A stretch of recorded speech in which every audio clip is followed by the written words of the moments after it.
వికారాబాద్ జిల్లా ధరూర్ మండలంలో పర్యటించిన మాజీ మంత్రి సబితా ఇంద్రారెడ్డి మొక్కజొన్న పంట రైతులను కలిసి వారి సమస్యలను అడిగి తెలుసుకున్నారు. కొనుగోలు కేంద్రాలను వెంటనే ఏర్పాటు చేసి రైతులకు మద్దతు ధర ఇవ్వాలని ప్రభుత్వాన్ని డిమాండ్ చేశారు. కొనుగోలు కేంద్రాలు ఏర్పాటు చేయాలని కలెక్టర్కి వినతిపత్రం ఇచ్చినా కేంద్రాలు ఇప్పటికీ ప్రారంభం కాలేదని అన్నారు.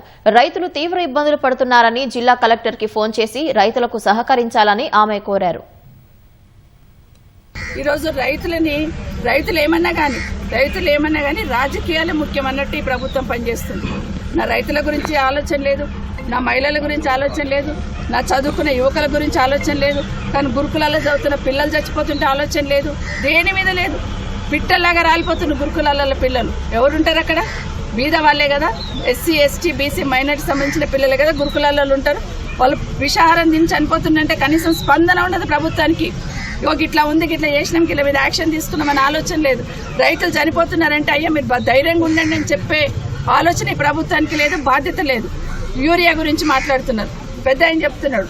ఆ యాప్ అని ఒకటి తీసుకొచ్చారు, యాప్లో బుక్ చేసుకుంటేనంట నాగసానపల్లిలో ఉన్న రైతుకి కోసిగిలు వచ్చిందంట, అక్కడ షాప్ దగ్గరకు పోయి తెచ్చుకోవాలంట. మరి అక్కడ నుండి ఇక్కడ ట్రాన్స్పోర్టేషన్ ఎవరు ఇస్తారు రైతుకి? ఇవన్నీ ఆలోచన లేని పనులు, ఏదో ఒకటి చేయాలని ఆలోచన. మరి కేసీఆర్ ఉన్నప్పుడు ఎందుకు యూరియా సమస్య, రైతులకి ఎరువుల సమస్య రాలేదు? అంటే చిత్తశుద్ధి ఉన్న నాయకుడు ఉన్నాడు కాబట్టి రైతులకి వర్షం పడక ముందే ఒక 2 నెలల ముందే ప్రణాళిక చేసుకున్నాడు కేసీఆర్ గారు.